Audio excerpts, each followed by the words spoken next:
Thank you Jesus. जो कुछ प्रभु ने मेरे मन में डाला, मैं आपको बताऊं कि अद्भुत है। सच में वो प्रभु महान है, अद्भुत है। धन्यवाद। Thank you Jesus. तो मेरे भाई, मेरी बहन, मैं आपको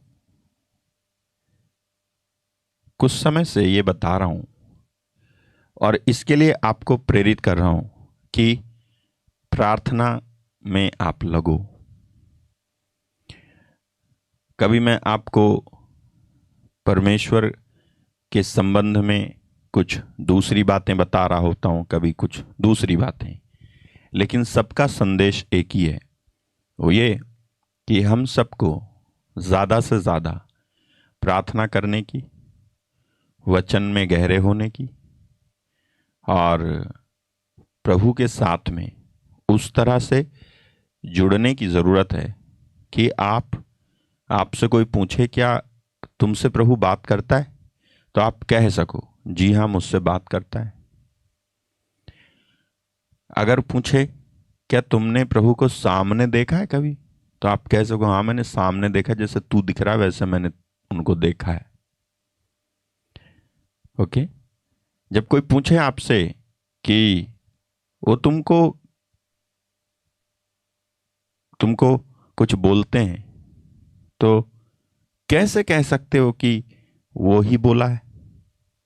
तो आप समझा पाओ, साबित कर पाओ कि देख, प्रभु जब बोलता है तो ऐसे होता है।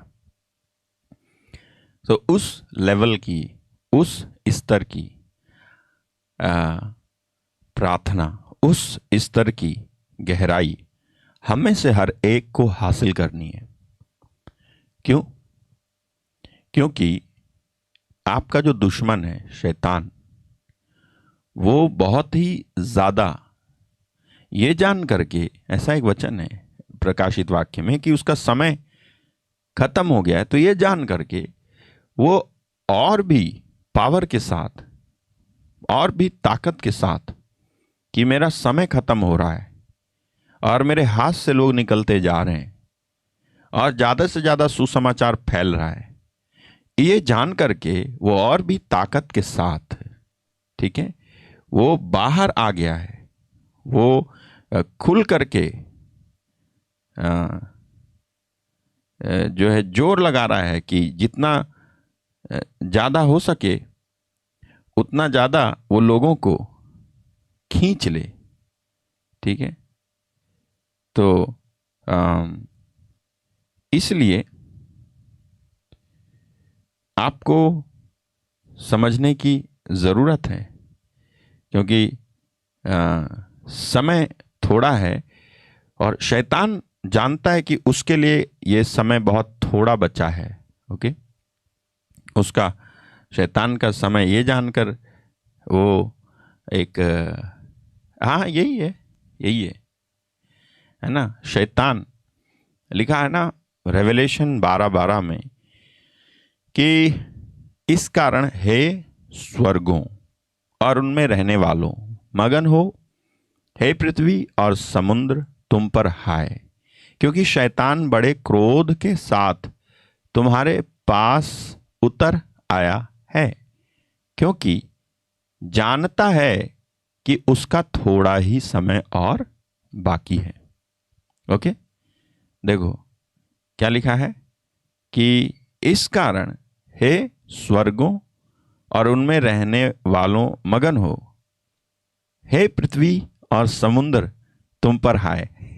देखो यहां लिखा है स्वर्गों और उनमें रहने वालों क्या हो, मगन हो, लेकिन पृथ्वी और समुद्र तुम पर हाय, क्योंकि शैतान बड़े क्रोध के साथ तुम्हारे पास उतर आया है, क्योंकि जानता है कि उसका थोड़ा ही समय और बाकी है। तो जो स्वर्गों में रहते हैं उनको मगन होने की जरूरत है। हालेलुया। लेकिन जो स्वर्ग में नहीं रहते, पृथ्वी पर रहते हैं, उनके लिए हाय। आपको मैंने एक दिन बताया था कि हम पृथ्वी पर होते हुए भी स्वर्ग में रह सकते हैं। मैंने बताया था कि हमें परमेश्वर ने उसके साथ जिलाया, उठाया और स्वर्ग में हमको उसके साथ बैठाया। जिलाया, उठाया और स्वर्ग में बैठाया।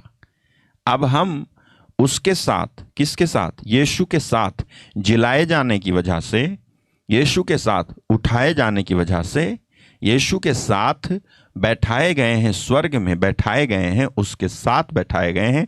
इसलिए हम पृथ्वी पर होते हुए भी, एफेसियंस चैप्टर 2 में लिखा हुआ है 6 में, मसीह यीशु में उसके साथ उठाया और स्वर्गीय स्थानों में उसके साथ बैठाया।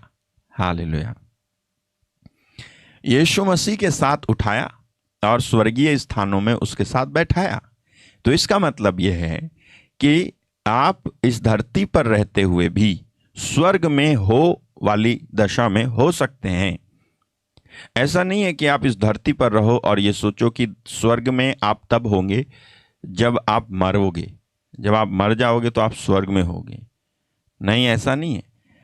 तो आप उससे ही पहले, स्वर्ग जाने से पहले अगर आप यीशु मसीह पर विश्वास करते हैं तो स्वर्ग स्थान जो है, प्लेस, वहां पहुंचने से पहले ही आप यीशु मसीह पर विश्वास करने के खातिर उसमें हैं। हालेलुया, उसमें हैं।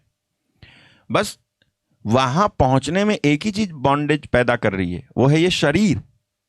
जिस क्षण आप इस शरीर से आजाद हुए और तब आपको एक स्वर्गिक शरीर दिया जाएगा जो आपको स्वर्ग में पहुंचने लायक और स्वर्ग में रहने लायक बना देगा। इस शरीर के साथ आप स्वर्ग नहीं जा सकते हो, इसलिए लोगों की आत्माएं इस धरती पर प्रार्थना करते वक्त उनके अंदर से निकल करके स्वर्ग में विजिट करके आ जाती हैं, क्योंकि ये शरीर बंधन है। ये शरीर बंधन इसीलिए क्योंकि ये शरीर अभी भी पाप की अवस्था में है। ठीक है, ये अभी भी इसका रूपांतरण होना बाकी है, इसका बदल जाना बाकी है। बॉडीली रेजरेक्शन अभी बाकी है जो होगा, जिससे कि यीशु पर विश्वास करने वालों के शरीर स्वर्गिक शरीर हो जाएं और वो स्वर्ग में रह पाएं। ठीक है, और आप भले ही अभी ये शरीर बदला ना हो, लेकिन यीशु मसीह पर विश्वास करने के कारण आप आत्मिक स्थिति में स्वर्गीय अवस्था में जी रहे हो। और मैटर ये नहीं करता है कि आप शारीरिक अवस्था में भी हो, मैटर ये करता है कि पहले आप आत्मिक अवस्था में हो, जिससे कि आप स्वर्गीय बातों और स्वर्गीय आशीषों को इस धरती पर प्रकट करते हुए अपने जीवन में और दूसरों के जीवन में भी प्रकट करते हुए, साबित करते हुए, दिखाते हुए भी कि हम भाई स्वर्ग से कनेक्शन है हमारा, जियो। और जो शैतान के गुलामी में है, हालेलुया। आपको मालूम है यीशु मसीह जो है, यीशु मसीह दुष्ट आत्माओं से पीड़ित लोगों को कितनी आसानी से आजाद करते थे, क्योंकि वो स्वर्ग से लगातार कनेक्शन में थे। वो आए तो थे, इस धरती पर थे तो जरूर ये देह में, शरीर में। हाँ, जैसा कि उन्होंने उनके वचन, उनके बारे में लिखा है कि उन्होंने शब्द थे, वो शब्द जिसने शरीर धारण किया और हमारे बीच में निवास किया। वो आए तो थे शरीर में, जैसा कि लिखा है इब्रानियों में कि परमेश्वर ने, वो कहते हैं कि उसने ना यज्ञ चाहा ना चढ़ावा चाहा, बल्कि उसने मेरे लिए एक शरीर तैयार किया, एक देह तैयार की कि मैं इस देह में होकर धरती पर जाऊं। हालेलुया। यीशु मसीह को देह में कभी भी नहीं आना पड़ता अगर मनुष्य जो धरती पर का था वो आत्मिक होता तो। यीशु मसीह को इस धरती पर देहधारी होकर इसलिए आना पड़ा क्योंकि सबके सब दैहिक हो गए थे। क्या यीशु मसीह ने नहीं कहा? यीशु ने कहा जो आत्मा से जन्मा है वो आत्मा है, जो देह से जन्मा है वो देह है, जो शरीर से जन्मा है वो शरीर है। तो सब लोग शारीरिक हो गए थे, इसलिए यीशु मसीह को देहधारी होकर के देहधारियों को समझाने के लिए आना पड़ा। राइट? इतना सारा मैं आपको इसलिए समझा रहा हूं क्योंकि मैं आपको जो मुझ पर प्रकट हुआ है मैं आपको वो बता सकूं। देखो क्या लिखा हुआ है 12:12 रेवलेशन 12:12 में, ये लिखा है, स्वर्गों और उनमें रहने वालों मगन हो। हालेलुया। आप किधर हो? स्वर्ग में हैं हम कि नहीं हैं? जीते जी भले ही मैं इस धरती पे जी रहा हूं, लेकिन मेरा विश्वास है कि मैं धरती में नहीं हूं, मैं स्वर्ग में हूं। हालेलुया। जिसको ये एहसास होता है ना धरती पर रहते वक्त कि मैं स्वर्ग में हूं, उसे ज्यादा प्रार्थना करना अच्छा लगता है, वचन पढ़ना ज्यादा अच्छा लगता है? फिर एक और वचन है, थैंक यू जीसस, धन्यवाद, देखता हूं मुझे मिल जाए तो। जी आप जाएं, तिमथी, दूसरा तिमथी, है ना, और मैं बताता हूं कहां पर है ये। 2 तिमथी चैप्टर 2 वर्स 4। जब कोई योद्धा लड़ाई पर जाता है, 2 तिमथी 2:4, जब कोई योद्धा लड़ाई पर जाता है तो इसीलिए कि अपनी भर्ती करने वाले को प्रसन्न करे, अपने आप को संसार के कामों में नहीं फंसाता। Okay, no man that warreth entangleth himself with the affairs of this life. No man that warreth entangleth himself with the affairs of this life, that he may please him who hath chosen him to be a soldier. Hallelujah. जिसको स्वर्ग में रहने की आदत हो गई है, वो अपने आप को संसारिक कामों में नहीं फंसाता। नहीं? हालेलुया। ओके, दूसरा अनुवाद में पढ़ देता हूं। जो सेना में नाम लिखा चुका है वो नागरिक जीवन के झंझटों में अपने को नहीं फंसाता, जिससे वे सेना के अधिकारी को प्रसन्न कर सके। हालेलुया। आप समझो इस बात को कि मैंने आपको बताया, देखो आपकी चंगाई, आपका छुटकारा, आपकी आशीष आपके समझने और नहीं समझने में रुकी हुई है। अगर आप ये समझ जाओ कि आप स्वर्ग के प्राणी हो, आप स्वर्गिक हो, आप धरती पे जरूर हो, लेकिन जो ही आपने यीशु मसीह पर विश्वास किया है त्यों ही आप एक नई सृष्टि हो गए हो। नहीं हुए हो? हाँ, आप विश्वास नहीं करते कि आप एक नई सृष्टि हैं? अगर आप नई सृष्टि हैं तो वो नई सृष्टि क्या कहलाएगी? स्वर्गिक नहीं कहलाएगी तो क्या कहलाएगी वो नई सृष्टि? आप बताओ। अगर आप यीशु मसीह में विश्वास करते हो और फिर आप इस संसारिक जीवन और झंझटों से छूट गए हो, अब सुनो ध्यान से, संसारिक झंझट क्या होते हैं? वो भी सुन लो, संसारिक झंझट क्या होते हैं। क्योंकि जैसे मैं बोलूंगा संसारिक झंझट तो आपको क्या समझ में आएगा? आपको ये समझ में आए, आप ये सोचोगे कि अच्छा हाँ वही बीवी बच्चे हैं।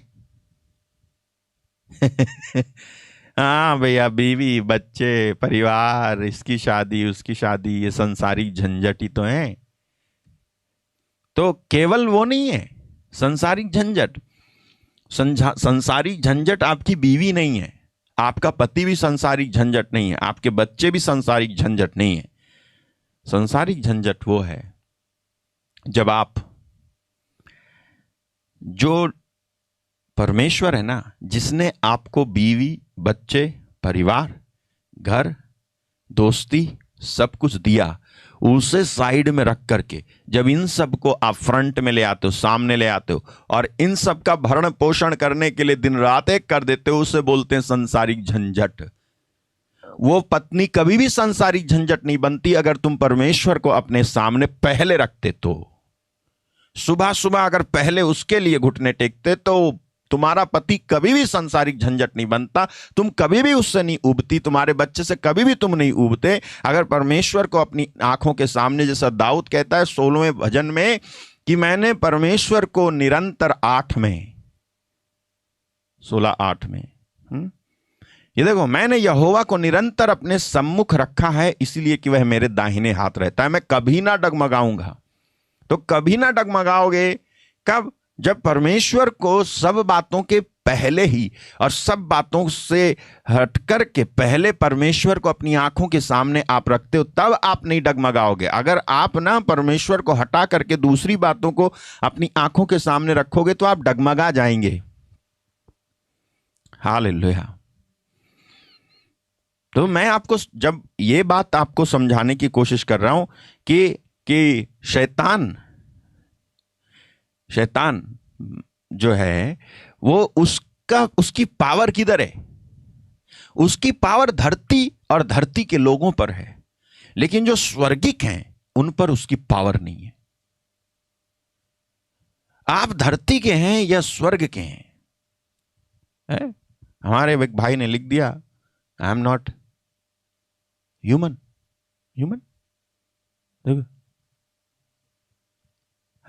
आई am not human kind, I am God kind. Hallelujah. आपको मालूम है ह्यूमन काइंड और गॉड काइंड, यानी मैं मनुष्यों के अनुसार ही मनुष्य नहीं हूं, मैं परमेश्वर के अनुसार परमेश्वर की संतान हूं। हालेलुया। यही है ह्यूमन काइंड और गॉड काइंड। परमेश्वर ही ने ह्यूमन काइंड बनाया, लेकिन वो जो परमेश्वर ने ह्यूमन काइंड बनाया था वहां पर आपको समझना है कि हमें ह्यूमन बने नहीं रहना है, हमें जो है साधारण इंसान, एक मनुष्य बन करके नहीं रहना, एक आदमी बन करके नहीं रहना है, बल्कि हमें परमेश्वर की संतान की स्थिति में आ जाना है, जिससे कि हम स्वर्गिक हो जाएं। तो जो स्वर्गिक लोग हैं ना, उनको सांसारिक झंझटों में फंसना अच्छा नहीं लगता, उनका ज्यादा समय प्रार्थना में बीतेगा। और जो स्वर्गिक व्यक्ति है ना, वो धरती के लोगों के लिए स्वर्गिक आशीषें लेकर के आता है। इससे बड़ी स्वर्गिक आशीष क्या होगी कि यदि कोई किसी को स्वर्गिक प्राणी बना पाए, इससे बड़ी स्वर्गिक आशीष कुछ नहीं हो सकती। शैतान जो है ना, देखो, स्वर्ग में रहने वाले मगन हों लिखा है वचन में, लेकिन धरती पर समंदर में रहने वाले प्राणियों के लिए लिखा हुआ है तुम पर हाय। तुम जो स्वर्ग में रहते हो तुम तो मगन हो, हैं? Therefore rejoice ye heavens and ye that dwell in them। Hallelujah. जो स्वर्ग में रहते हो, जो स्वर्ग के प्राणी हो, तुम तो मगन हो, तुम तो आनंद करो, क्योंकि तुमको ये शैतान तुमको कुछ नहीं कर सकता।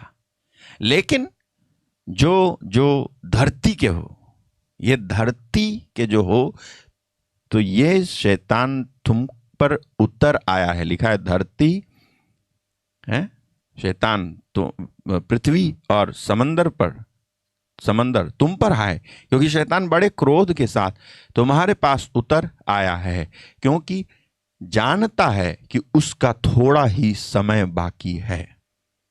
हालेलुया। अब आप इसको ध्यान से समझना, क्योंकि शैतान का थोड़ा ही समय बाकी है, तो वो अपनी पूरी ताकत लगाएगा एक विश्वासी को नरक में ले जाने के लिए, एक प्रभु के भक्त को प्रार्थना करने से रोकने की उसकी पूरी ताकत वो लगाएगा। सुन लो ध्यान से, क्योंकि उसका समय थोड़ा सा रह गया है, इसलिए धरती पर स्वर्ग की ओर जाने वाले लोगों को स्वर्ग ना जाने के लिए, रोकने के लिए शैतान पूरी ताकत, पूरी कोशिश करेगा। क्या आप इतने कैपेबल हैं? क्या आप इतने सक्षम हैं कि उसकी उस पूरी ताकत को आप रोक सको, उसका सामना आप कर सको, उसको उसके बहकाए जाने में आप ना आए? क्या आप इतने सक्षम हैं क्या आपके पास इतनी आत्मिक पावर है, आत्मिक दशा इतनी गहरी है आपकी कि आप उसके हर एक वार को खारिज कर सको और बच सको उसके वार से? क्या आप इतने ज्यादा डीप हैं? क्या आपको इतना ज्यादा ज्ञान है उस प्रभु यीशु मसीह का? या आज भी आप छोटे मोटे सवालों के जवाब नहीं दे पाते हो? बात यह है कि क्या करोगे आप जब वो पूरी ताकत लगा रहा है, पूरी ताकत झोंक रहा है इस तरफ कि कैसे वो एक विश्वासी को, कैसे वो एक भाई को जो प्रार्थना करता है, एक बहन को जो प्रार्थना करती है, प्रार्थना करने से ही रोक दे, डिस्ट्रैक्ट कर दे। हालेलुया। क्या करोगे, क्या करेंगे आप बताओ? हाँ, वो वचन ही ऐसा है, पृथ्वी और समुद्र तुम पर हाय। हालेलुया। आपको याद होगा यीशु मसीह ने, जब औरतें उसके लिए रो रही थीं, जब यीशु क्रूस ढोके जा रहे थे और औरतें रो रही थीं, स्त्रियां रो रही थीं, हाय हाय कर रही थीं, तो यीशु मसीह ने कहा, मेरे लिए मत रो, अपने लिए और अपने बच्चों के लिए रो। यीशु ने कहा, मेरे लिए मत रो, बल्कि अपने लिए और अपने बच्चों के लिए रो। मिला आपको? है? Thank you Jesus.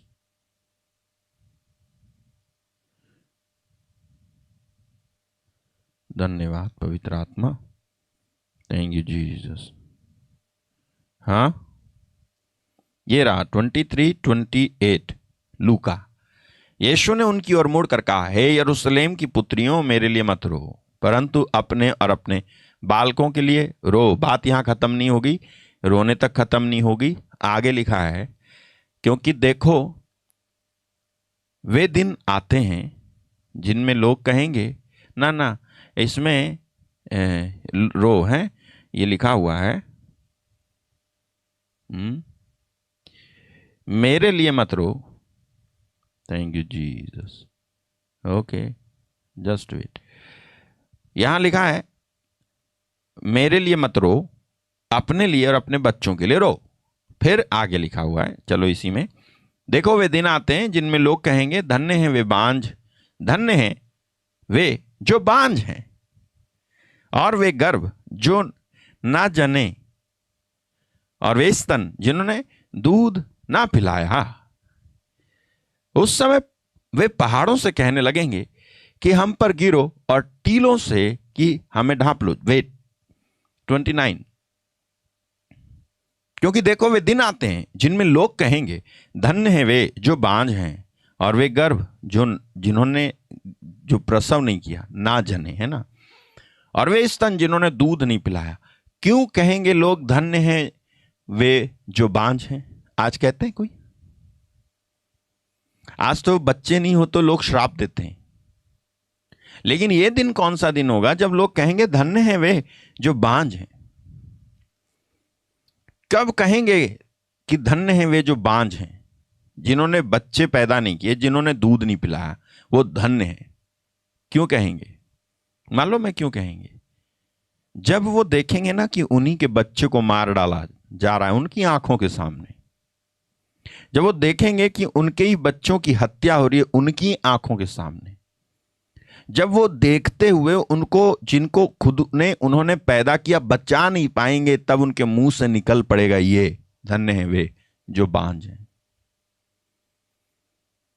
यानी ऐसा एक दिन, ऐसा एक संकट का समय आएगा। स्त्रियों, तुम जो रो रही हो ना मेरे लिए मत रो, अपने लिए और अपने बच्चों के लिए रो, क्योंकि एक ऐसा समय आ रहा है, जैसा कि रेवलेशन 12:12 में, तुम पर हाय, क्योंकि शैतान यह जानकर कि मेरा थोड़ा ही समय रह गया है, तुम पर उतर आया है। उतर आया, अभी तक ऐसे उतर नहीं आया था, लेकिन अब उतर आया, क्योंकि उसको मालूम है उसका थोड़ा समय रह गया है, और उसको भी अलाउ किया गया है कि तू कर ले अपनी मनमर्जी, जितना कर सकता है। उतर आया है वो। और इसलिए यहां पर यीशु मसीह कहते हैं कि ऐसे दिन आएंगे जिनमें लोग कहेंगे, और ये वो औरतें हैं जो यीशु मसीह को दुखी देख करके रो रही थी, जो यीशु मसीह के शरीर से बहते हुए लहू को देखकर रो रही थी, जो यीशु मसीह के क्रूस ढोती हुई अवस्था को, कि किस तरह से यीशु मसीह उस क्रूस को ढो भी नहीं पा रहे, गिर जा रहे हैं, इस अवस्था को देख करके रो रही थी, जो ये देख करके रो रही थी यीशु मसीह कितने दुखी हैं। जब यीशु मसीह से जब उन्होंने देखा कि ये रो रही है मेरे लिए, मेरे को देख करके रो रही है, तो यीशु कहने लगे मेरे लिए मत रो, अपने लिए और अपने बच्चों के लिए रो। तुम मेरे लिए रो रही हो, मेरे लिए रोने की जरूरत नहीं है, मैं जानता हूं कि मैं क्या कर रहा हूं। हालेलुया। अपने लिए और अपने बच्चों के लिए तुमको रोने का समय आ गया। व्हाट इट मीन्स, तुमको तुम्हारे लिए और तुम्हारे बच्चों के लिए रोने का समय आ गया है। इसका मतलब एक समय आएगा जब तुम अपने बच्चों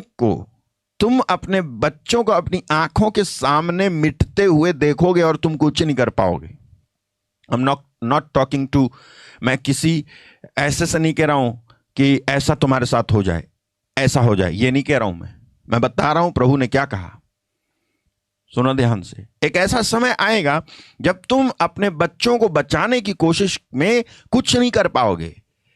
अगर तुम कोशिश करते हो ना, हर बार तुम अपने बच्चों को नहीं बचा पाओगे, लेकिन यदि तुम प्रार्थना करते हो तुम अपने बच्चों को बचा पाओगे। कोशिश नहीं, प्रार्थना बचाएगी बच्चों को।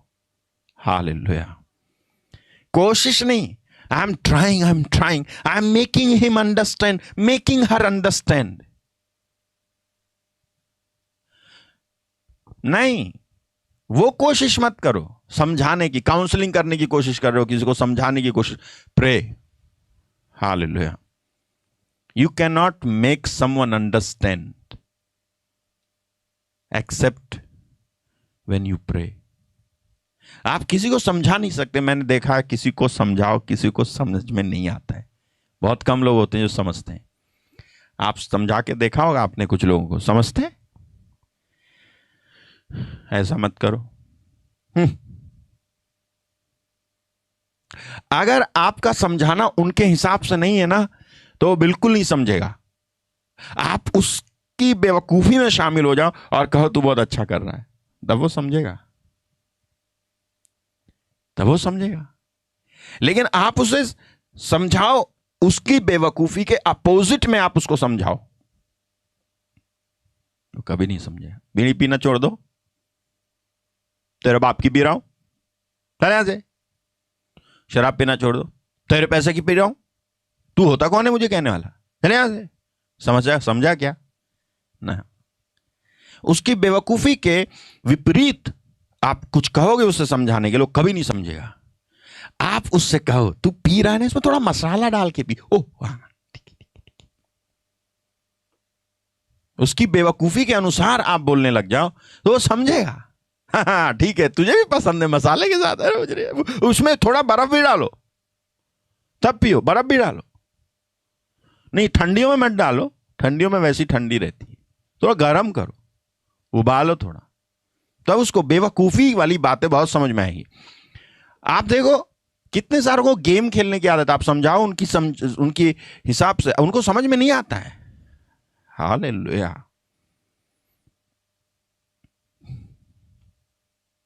नहीं आएगा समझ में, राइट? कितना भी आप उसको समझाने की कोशिश करोगे, उसको समझ में नहीं आएगा। लेकिन उसकी बेवकूफी के अनुसार आप बोलने लग जाओ, उसको समझ में आएगा। ठीक है, आप डालो ये वाला वचन फिर से, जो अभी डाला था, जो हटाया आपने। हाँ, देखो वे दिन आते हैं जिनमें लोग कहेंगे, वे धन्य हैं वे जो बांझ हैं, और वे गर्भ जो जिन्होंने जना नहीं, बच्चा नहीं जना, और वे स्तन जिन्होंने दूध नहीं पिलाया, वो कहेंगे धन्य है। क्योंकि ऐसा वक्त आएगा, ये औरतें रो रही, प्रभु कह रहे, ऐसा एक वक्त आएगा ना, शैतान को इतनी इजाजत हो जाएगी, राइट? इतनी इजाजत उसको मिलेगी कि वो तुम्हारे बच्चों को तुम्हारे सामने ही मार डालेगा और तुम देखती रह जाओगी, देखती रह जाओगे, देखते रह जाओगे, कुछ नहीं कर पाओगे उनको बचाने के लिए। तो यीशु मसीह यहां पर कह रहे थे प्रार्थना करो। फिर जो उन्होंने कहा है वो दिमाग हिलाने वाली बात है। देखो, उस समय वे पहाड़ों से कहने लगेंगे कि हम पर गिरो और टीलों से कि हमें ढांप लो। क्या प्रभु, लोग मरना चाहेंगे हैं? उन रोती हुई औरतों से यीशु मसीह ने कहा अपने बच्चों के लिए रो, मेरे लिए मत रो।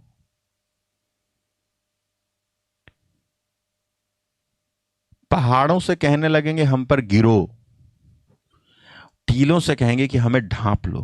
क्या होगा उस समय? फिर क्या होगी हालत जब ये शैतान उतर आया है और जब ये पूरी ताकत झोंक रहा है एक विश्वासी को उसके विश्वास से हटाने के लिए?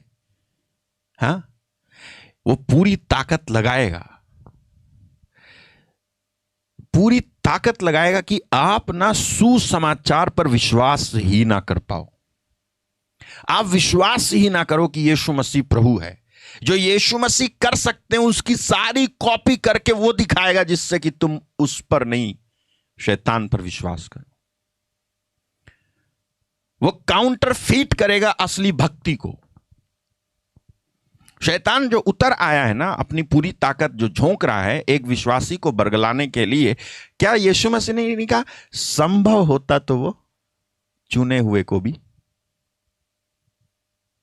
यीशु मसीह ने नहीं कहा, यीशु ने कहा अगर संभव होता ना तो चुने हुए को भी बहकाता, बरगला देता, भटका देता, चुने हुओं को भी। हालेलुया। ये रहा, झूठे मसीह भविष्यवक्ता उठ खड़े होंगे, चिन्ह अद्भुत काम दिखाएंगे, यदि हो सके तो चुने हुओं को भी भरमा दें, चुने हुओं को भी भरमा दें। ठीक है, तो ऐसा एक समय आ रहा है, आ चुका है। मैं बताऊं आपको, एक आपके बिल्कुल नाक के नीचे। हालेलुया। नाक के नीचे क्यों बोलते हैं ना ऐसा, नाक के नीचे? देखो, कुछ भी नाक के नीचे होती है, यहां पे दिखती है आपको, आप देख सकते हो तुरंत उसे। कुछ भी, मक्खी भी बैठे, ओए मक्खी बैठ गई,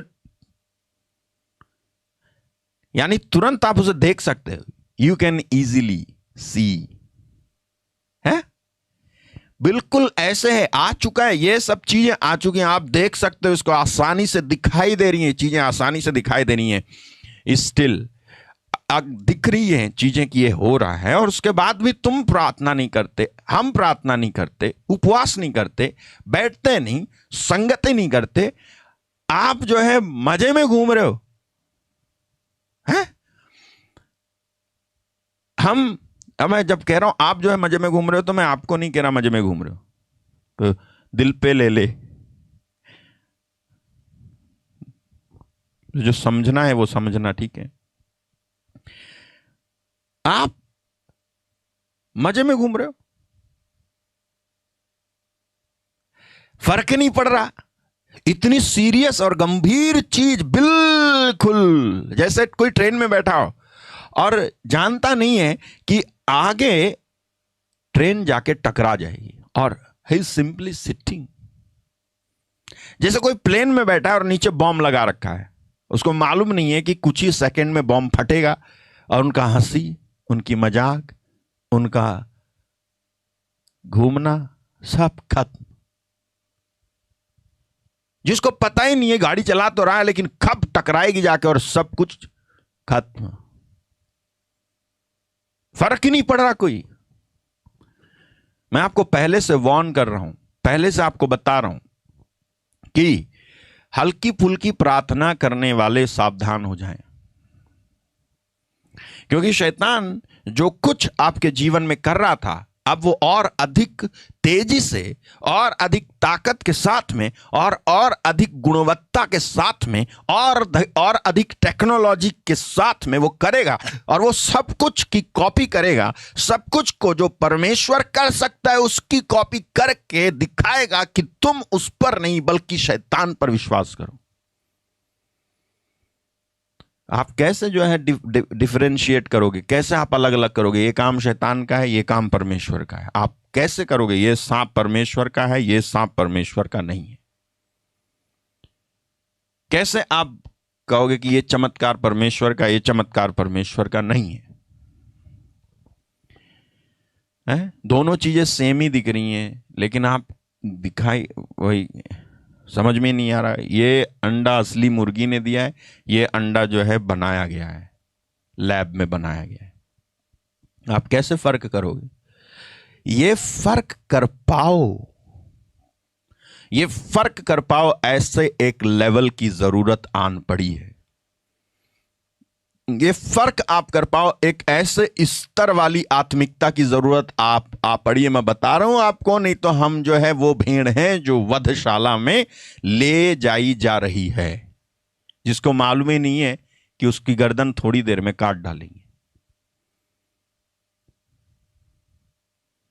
परखो आप, परख, तुम्हारी जो परख है ना, तुम्हारी जो पारखी है और भी तेज होवे कि आप जान पाए कि ये चीज परमेश्वर की ओर से, ये चीज परमेश्वर की ओर से नहीं है। हालेलुया।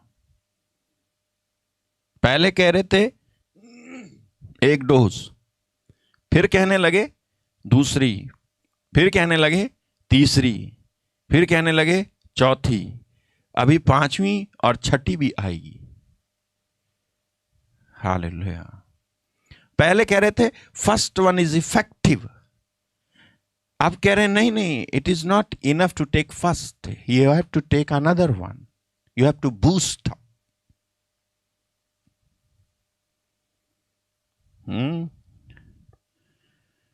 हालेलुया।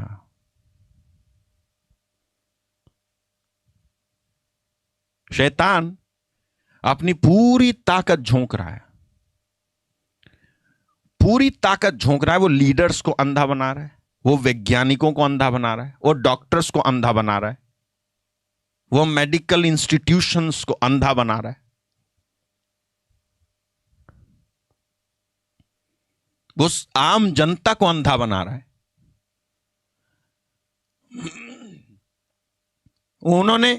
उन्होंने धोखा खाया एक साल धोखा खाने के बाद दूसरे साल फिर धोखा खाया, दूसरे साल धोखा खाने के बाद फिर से तीसरे साल धोखा खाए।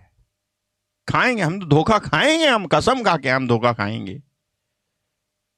इसी को लाएंगे,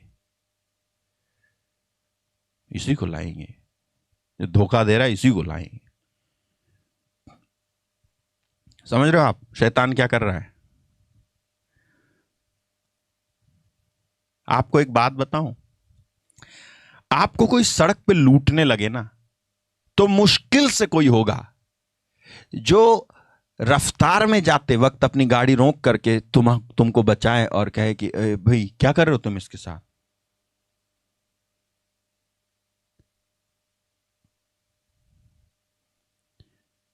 इतना इफेक्ट किया है ना शैतान ने लोगों को कि उनके अंदर अब मदद करने वाली भावना नहीं बची है। मरने दे यार, क्या अपना थोड़ी ना मर रहा है, पराये का मर रहा है, हमारा क्या है? अपना भाई थोड़ी ना कुचल गया, हमारा थोड़ी है, उसका है, जाने दे। है? इतना स्वार्थ भर गया ना लोगों के अंदर। अरे ऐसा नहीं है पैसा नहीं है उनके पास, पैसा है, उसके बाद भी धरती का अकेला अमीर वही बनना चाहता है। उसको इतनी जलन है कि ऐसा ना हो कि कोई गरीब भी थोड़ा सा अमीर हो जाए।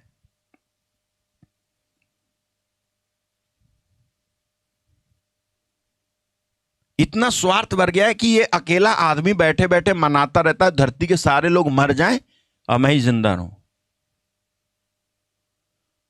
आप सोचो शैतान ने क्या किया, क्या कर रहा है? वो अपनी पूरी ताकत लगा रहा है, आप क्या करोगे? मेरे कहने का मतलब आप क्या करोगे? एक वचन रह गया वहां पे, लूक चैप्टर 23 वर्स 31। जब ये औरतें रो रही थी और यीशु मसीह ने कहा कि मेरे लिए, और मेरे लिए मत रो, अपने लिए और अपने बच्चों के लिए रो, है ना? वो आयत दिखाओ जरा मुझे, 28। अच्छा, ये कंफर्म हो गया। अपने और अपने बालकों के लिए रो, यानी अपने लिए, केवल अपने बालकों के लिए नहीं, बल्कि अपने लिए भी रो। हालेलुया। समझने की कोशिश करो, अपने लिए भी रो, अपने बालकों के लिए रो और अपने लिए भी रो, अपने लिए, अपने बालकों के लिए, दोनों के लिए रो। Weep for yourself and for your children, अपने लिए और अपने बालकों के लिए। कई बार अपने बच्चों के लिए रोते रहते हैं। हालेलुया। दोनों का, माँ और बच्चे, बच्चों का, माँ बाप बच्चों का, दोनों का बचना बहुत जरूरी है। अपने लिए रो, अपने बच्चों के लिए रो। तो उसके बाद जब यीशु मसीह ये कहते हैं, तब आगे कहते हैं, उस समय पहाड़ों से कहेंगे कि हम पर गिर पड़ो और ढक लो। कैसे? देर मत किया करो। टीलों से कहेंगे कि हमें ढांप लो, फिर नीचे चलो। ये लिखा हुआ है। यीशु ने कहा जब वे हरे पेड़ के साथ ऐसा करते हैं, हालेलुया, जब वे हरे पेड़ के साथ ऐसा करते हैं, तो सूखे के साथ क्या कुछ ना किया जाएगा। अब आप बताओ, यीशु मसीह सूखा किसको कह रहे हैं और हरा किसको कह रहे हैं? हरा पेड़ किसे कह रहे हैं और सूखा पेड़ किसको कह रहे हैं? हाँ, वो औरतें यीशु के लिए रो रही थी। इसमें क्या प्रॉब्लम थी? यीशु जी, आप रोने देना उनको अपने लिए, आप क्यों कह रहे हैं कि मेरे लिए मत रो? यीशु मसीह फिर यहां आकर के सब कुछ समझा करके उन औरतों को कि एक समय आ रहा है जब लोग बांझ औरतों को धन्य कहेंगे। एक समय आ रहा है जब वो कहेंगे कि धन्य है वे गर्भ जिन्होंने जना नहीं। और एक समय आ रहा है जब लोग पहाड़ों से कहेंगे हम पर गिर पड़ो, टीलों से कहेंगे हमें ढक लो। है, ये सब समझा रहे हैं। और उसके बाद यीशु मसीह कहते हैं हरे पेड़ का ये हाल है मेरा, तो सूखे का क्या होगा? तेरा। हरा पेड़ मैं, सूखा पेड़ तू। देख तुम्हारा क्या होगा? मेरे साथ ये ऐसा करते हैं, हरे पेड़ के साथ ये ऐसा करते हैं, तो सूखे के साथ क्या कुछ ना किया जाएगा। यीशु मसीह इंडिकेट कर रहे हैं, यीशु मसीह संकेत दे रहे हैं कि एक ऐसा टाइम आ रहा है, एक ऐसा समय आ रहा है जब तुम्हारा कुछ भी चलने वाला नहीं है। तुम्हारा गुजर बसर करना इतना ज्यादा प्रॉब्लमेटिक हो जाएगा कि तुम जो है एक जगह से दूसरी जगह जा ना पाओ, बाउंड हो जाओ, बंध जाओ। इसके लिए यीशु मसीह कह रहे हैं if you want solution, I am giving you solution. What is that?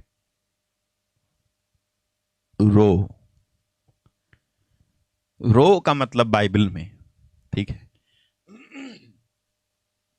रोने का मतलब, अब रोने का मतलब बाइबल में जो आप रो रहे हो वो दो है।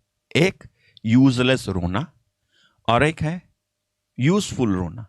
रोना यूजफुल हो, यूजलेस ना जाए। तो रोना तो किसके आगे रोऊं?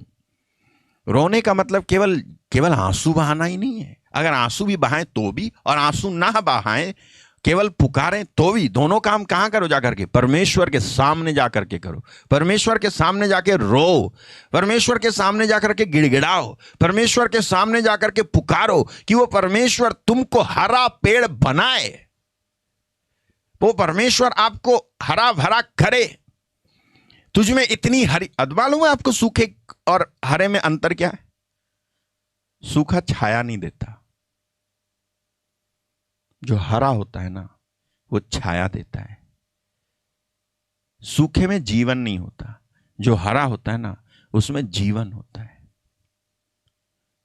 परमेश्वर आपको हरा करे, हरा बनाए, हरे भरे बने रहो। बाइबल कहीं से कहीं तक नहीं कहती धर्मी सूखा हुआ खड़ा रहेगा। बाइबल कहती धर्मी लहलहाएगा, है ना, हरे भरे पेड़ के समान होगा, जिसके पत्ते कभी नहीं मुरझाते, जिसकी जड़ें जो है पानी में फैली हुई। तो ये कैसे होगा, ये कब होगा, ये कब होगा? ये इसका मतलब ये है कि अगर कोई परमेश्वर के आगे रोना सीख जाए तो उसको विपत्ति के वक्त में और ऐसे समय में जब प्रकाशित वाक्य 12:12 पूरा होता हुआ दिख रहा है, ऐसे समय में उसको घबराने की जरूरत नहीं है। शैतान भले ही धरती पर पूरी ताकत से काम कर रहा हो, लेकिन उसके बीच में भी ऐसे लोग होंगे, ऐसे नूहा के समान लोग होंगे जो अपना जहाज बना रहे होंगे, और समय जब विपत्ति का समय आएगा तो बिल्कुल एग्जैक्ट टाइम पे वो अंदर हो जाएंगे और दरवाजा परमेश्वर बंद कर देंगे। ऐसे लोगों को घबराने की जरूरत नहीं है, जो ऑलरेडी समय रहते परमेश्वर के आगे रोना सीख गए, जो परमेश्वर के आगे बैठना सीख गए हैं, जो प्रार्थना करना सीख गए हैं, जिनको प्रार्थना करने की लौ लगी हुई है, जो प्रार्थना को छोड़ते नहीं है, जो प्रार्थना करते हैं, जो वचन सुनते हैं, जो पढ़ते हैं, जो चलते हैं, और जो डीप हैं, जो हल्की फुल्की आत्मिकता नहीं है। मुझे जो है ऐसा लगता है कि तेरे साथ कुछ गड़बड़ होने वाली है, नहीं, मैं इससे संतुष्ट नहीं कि मुझे लगता है तेरे साथ कुछ होने वाला है। I want to know, I want to see. मैं देखना चाहता हूं, मैं जानना चाहता हूं कि तेरे साथ गड़बड़ होगी तो क्या गड़बड़ होगी, वो भी मैं बता दूं। उस लेवल की आत्मिकता में आने का वक्त आ गया मेरे भाई मेरी बहन। अगर आप चाहोगे तो ये हो जाएगा, अगर आप नहीं चाहोगे तो नहीं होगा। अगर आप चाहोगे तो ये हो इसलिए जाएगा क्योंकि ऐसा हो जाए का प्रबंध परमेश्वर ने अपने पुत्र यीशु को भेजकर कर दिया। अगर आप चाहो तो आपको चीजें दिखने लगेंगी, अगर आप चाहो तो आपको नाम पता चलेंगे, अगर आप चाहो तो पवित्र आत्मा आपको उपयोग करने लगेगा, आप चाहो तो प्रभु आपको बोलेगा कि, आप चाहो तो पूरा प्रवचन परमेश्वर तैयार करके तेरे को देगा, आप चाहो तो आप प्रोफेटिकली भविष्यवाणी तरीके से बोल सकते हो, आप चाहो बस परमेश्वर आपको वैसा करके देंगे।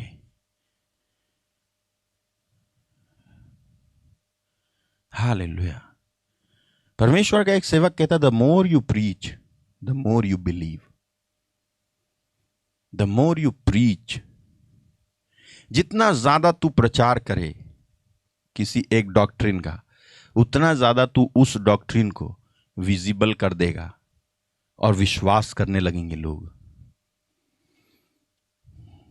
एक समय था प्रभु के एक सेवक के जीवन में, पास्टर क्रिस के जीवन में, कि उन्होंने एक मैसेज प्रीच किया कि Christians are not suppose to be sick. तो उनकी कांग्रीगेशन ने उनके उस टेप को छुपा करके, दबा करके रखने को बोला और बोले, ये तुमने जो प्रचार किया इसके ये कि मसीही लोग कभी बीमार नहीं होने चाहिए, तो इसलिए इसको तुम इसको बताओ मत, क्योंकि Christians are suppose to be sick. मसीही लोग बीमार होंगे, ऐसा नहीं है बीमार नहीं होंगे, तो तुम ये प्रीच मत करो कि बीमार नहीं होने चाहिए, ये मत प्रीच करो। और उनसे कहा, जो प्रीच किया इस वाले टेप को, इस वाली रिकॉर्डिंग को तुम दोबारा बजाना मत।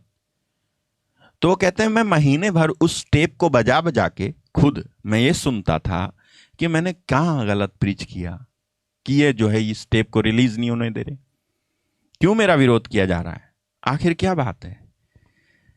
तो वो कहते हैं, मैं फ्रीक्वेंट विजिटर था हॉस्पिटल्स का, यानी मैं हमेशा हॉस्पिटल में विजिट, मैं जब भी मेरी हालत हमेशा खराब होती थी, मैं जब क्रूसेड करके आता था, मैं जब कहीं प्रार्थना करके आता था, तो कभी पेट में प्रॉब्लम, तो कभी दर्द हो रहा है, कभी कुछ हो रहा है, हमेशा यही प्रॉब्लम रहती थी, हमेशा।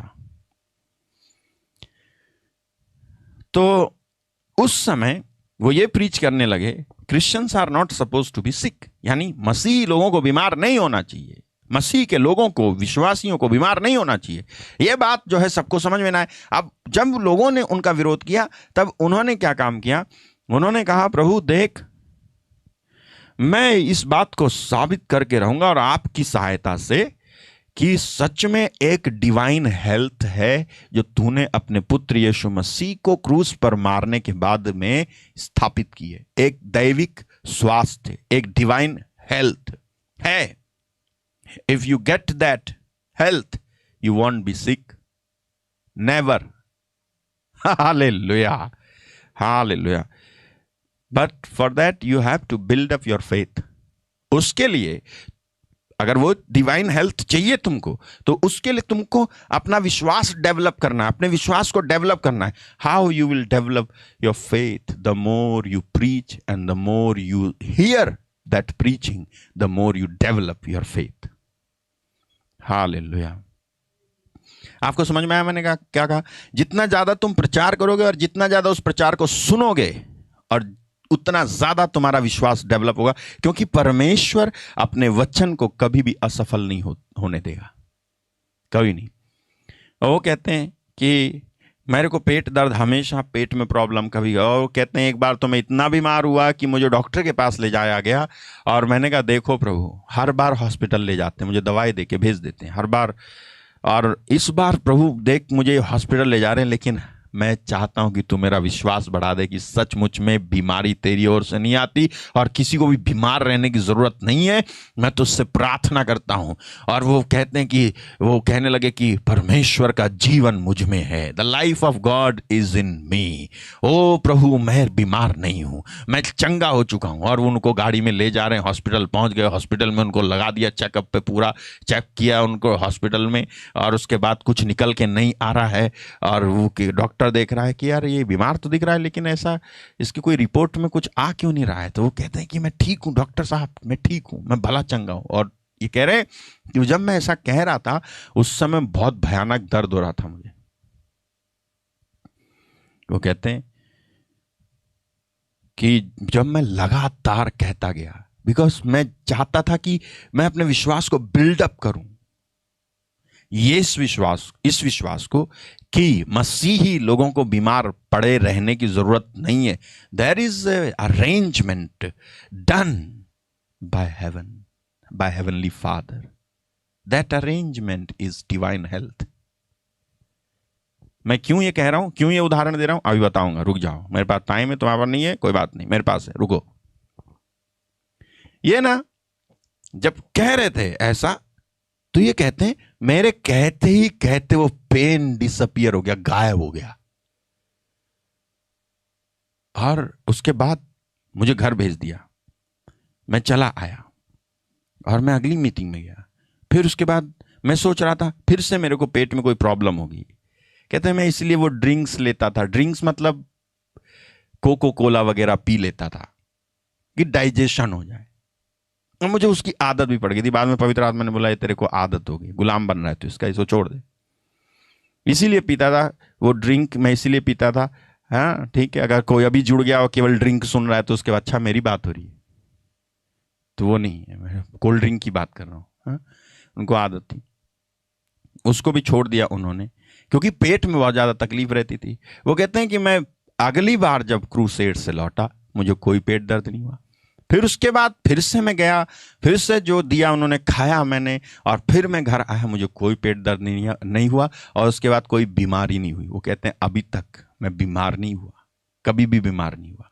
और उसके बाद से ये चीज़ उनकी मीटिंग्स में बढ़ गई कि रोगी जो होते हैं वो उसी समय ठीक हो जाते हैं।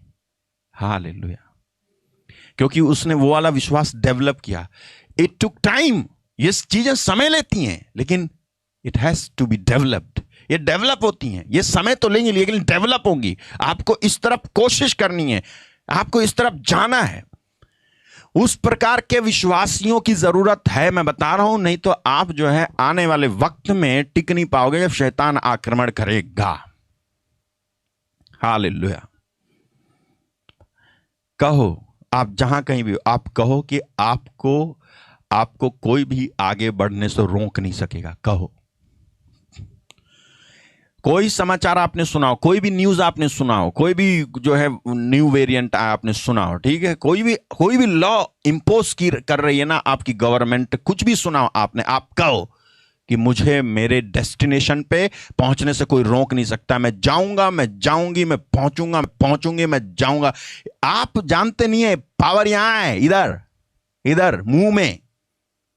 हालेलुया। आपको मालूम है, अगर आपको मुंह में पावर चाहिए तो आप क्या करो? बोलो, मुंह में पावर चाहिए, आप चाहते हो मैं जो कहूं वो हो जाए, तो आप विश्वास करो कि मैं जो कहूंगा वो हो जाएगा, और फिर कहो आप, और देखो होता है कि नहीं। नहीं होता है तो डिस्करेज मत हो, फिर से विश्वास करो। मैं विश्वास करता हूं मैं कहूंगा और होगा। फिर से डिस्करेजमेंट हो रहा है, कितने महीने तक होगा, कितने साल तक होगा? परमेश्वर देखता है हाउ डेडिकेटेड आर यू, कितने डेडिकेटेड हैं आप, कितने समर्पित हो आप इस चीज को हासिल करने के लिए। डेडिकेशन देखता है वो, है वो देखता है कि कितने आप जो है जो वो समर्पित हो, आप कितना डेडिकेशन दिखा रहे हो कि मेरे साथ ये होना चाहिए, मैं चाहता हूं कि ये हो। थोड़ा डर भी लगेगा, थोड़े समय में कुछ डर आएगा, कुछ लगेगा, लेकिन आपको करना यही है।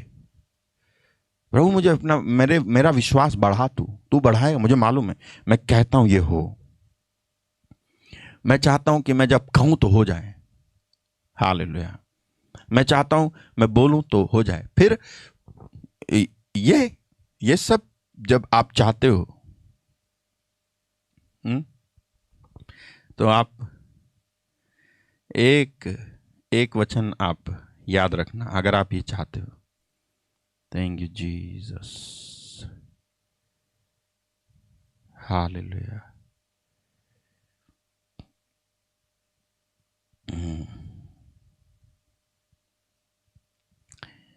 फर्स्ट जॉन 3:3, अगर आप ये चाहते हो, ठीक है, ये याद रखना, जो कोई उस पर यह आशा रखता है।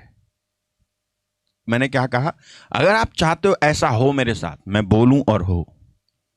मैं आपको बता रहा हूं, मैं ऐसे करता हूं, करूंगा और चीजें होंगी। सब ऐसी करते हैं, मैं बता रहा हूं आपको, सब कोई ऐसे करते हैं जो आत्मिक गहराई में जाते हैं ना, उनको पवित्र आत्मा यही सिखाता है, ऐसा कर, तू विश्वास कर, अरेंजमेंट पहले हो रखा है, इंतजाम मैंने कर दिया है, तू पाता क्यों नहीं उसको? पाता इसीलिए नहीं है क्योंकि तू उसकी तरफ मेहनत ही नहीं कर रहा, तू उतना डेडिकेशन शो ही नहीं कर रहा है अपनी लाइफ से। बस हाँ ठीक है, प्रार्थना कर लेते हैं, हाँ एक देख, जो कोई उस पर यह आशा रखता है वह अपने को वैसे ही पवित्र करता है जैसा वह पवित्र है। हालेलुया। आप चाहते हो कि आप जो कहो वो हो, आप इसको फॉलो करो। जो कुछ भी आपकी लाइफ में अपवित्र दिखे उसको हटा दो। सिंपल, आप हटा दो। नहीं, मुझे जो है ये करना है जो मेरा प्रभु करता है, मुझे वो चाहिए। हालेलुया।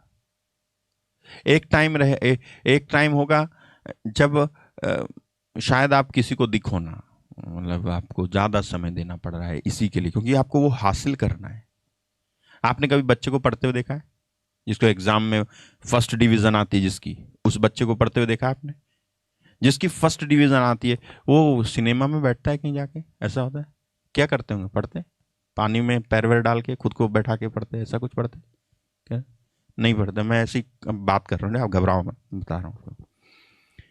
जिसकी फर्स्ट डिवीजन आती है, जो प्रथम श्रेणी में पास होते हैं, ये बच्चे, इनके पढ़ने के तरीके देखना आप, इनका रूम देखना आप, इनका अरेंजमेंट देखना आप, इनके माँ बाप को भी देखना आप। उससे बात मत करना, वो खुद भी बात नहीं करेगा। क्या करेगा? पढ़ता रहेगा। क्या कर रहा है? पढ़ रहा है। टाइम पे उसको खाना मिल गया, पानी मिल गया, सब वहीं टेबल पे पहुंच गया, पढ़ रहा है, फिर रेस्ट कर रहा है, फिर पढ़ रहा है, फिर रेस्ट कर रहा है, फिर पढ़ रहा है। पूरी पूरी रात पढ़ते हैं, ऐसे पढ़ते हैं। वो तुक्के में जिसकी फर्स्ट डिवीजन आती है उसकी बात नहीं कर रहा मैं उसकी बात कर रहा हूं जिसकी फर्स्ट डिवीजन हर क्लास में आती जाती है, आती ही रहती है। ऐसे आप करो, बैठो तो, अरे प्रभु ने प्रबंध करके दिया, थोड़ी सी मेहनत नहीं होगी। मेरे लिए नहीं, अपने लिए और अपने बच्चों के लिए रो। समय आ चुका है आपको बहुत ही ज्यादा वो गंभीर होना है प्रार्थना में, और ज्यादा। चलते फिरते प्रार्थना किया करो, ठीक है। कभी बैठ के मिले समय तो बैठ के करो, चलते फिरते करो, प्रे। जो लोग विदेश जा रहे हो ना, सुनो मेरी बात, प्रे, बी केयरफुल।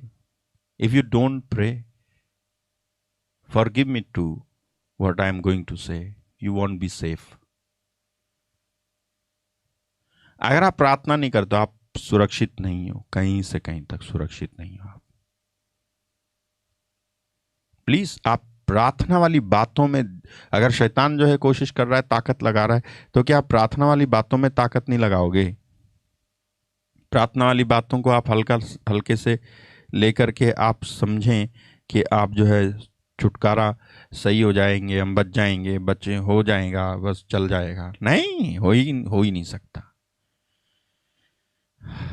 हालेलुया। मैं कल दिन में, कल प्रार्थना है 12:30 बजे, राइट? 12:30 बजे कल प्रार्थना है दिन में, और फिर कल रात में 8 बजे भी प्रार्थना है। मैं उस समय भी परमेश्वर के वचन को प्रभु अगर चाहते हैं तो लेकर के आऊँगा। प्लीज़ इन दिनों आप मिस ना करें, इन दिनों आप ज्वाइन करें। मैं आपको और भी कुछ बताना चाहता हूँ जिससे कि ये चीज़ आपके साथ हो। मैं चाहता हूँ कि आप जो है स्पिरिचुअली इतने स्ट्रांग हो कि शैतान के गढ़ों को आप ढा दो अपने आप। ज़रूरत ना पड़े कि पादरी साहब जो है दुआ कर दो प्लीज, और पादरी साहब जो है फोन ही नहीं उठा रहे। हाँ, मैं अपने आप को भी कह रहा हूं, ठीक है, मेरी हालत भी ऐसी होती, नहीं उठा पाता फोन किसी का, तो क्या तुम जो है बीमार पड़े रहोगे? इतने काबिल हो जाओ, इतने सक्षम हो जाओ कि डांटो यीशु के नाम से, पाओ यीशु के नाम से, जीत जाओ यीशु के नाम से। यीशु आप में से किसी से दूर नहीं है, किसी के कॉल से यीशु मसीह दूर नहीं है। वो तुरंत उठाएंगे, एक साथ भी फोन करोगे उठाएंगे, वो आंसर देंगे। वो call me and I will answer you, उन्होंने कहा, उसका वचन कहता है। आप मेरी बात ध्यान से समझो। एक ऐसे समय में आप जी रहे हैं जो बहुत नाजुक है और जिसमें आत्मिक लेवल को और भी ज्यादा इंटेंसिफाई करने का वक्त आ गया है। और ज्यादा इंटेंसिफाई कैसे होगी, कैसे करेंगे आप? उपवास करो, प्रार्थना करो, संगति करो। ये चीजें आज मैं बताने वाला था, लेकिन क्योंकि समय हो गया इसलिए मैं कुछ नहीं कह रहा, आपको अभी नहीं बता रहा। नहीं तो मुझे बताना था, कम्युनियन के बारे में मुझे बताना था। हाँ, संगति, कम्युनियन के बारे में मुझे बताना था, वो मैं देखूंगा। कॉन्स्टेंसी ऑफ डिजायर के बारे में मुझे बताना था, यानी लगातार वाली जो इच्छा होती है उसके बारे में मुझे बताना था। बाय एस्पिरेशन के बारे में बताना था, जिसको मैंने देखा था, उसके बारे में मुझे बताना था। एस्पिरेशन मीन्स उमंग, ठीक है। और भी कुछ मुझे बताना था, मैं कल या फिर हो सकता है परसों मैं आपको बताऊंगा। फिलहाल मैं आपके लिए प्रार्थना करने जा रहा हूं कि प्रभु आपको इस समय स्पर्श करें, प्रभु आपको इस समय छुएं, कि प्रभु का आत्मा आप पर जुम्बिश करे, मंडलाए। आप इस समय डिजायर के साथ, इच्छा के साथ प्रार्थना करना। आपके घर में कैसे भी हों लोग, अगर आप डिस्टर्ब हो रहे हो तो कहीं साइड में चले जाओ प्रार्थना करने के लिए। मैं इस समय आपके लिए प्रार्थना करने जा रहा हूं, प्रभु आपको छुएं इस समय, ठीक है।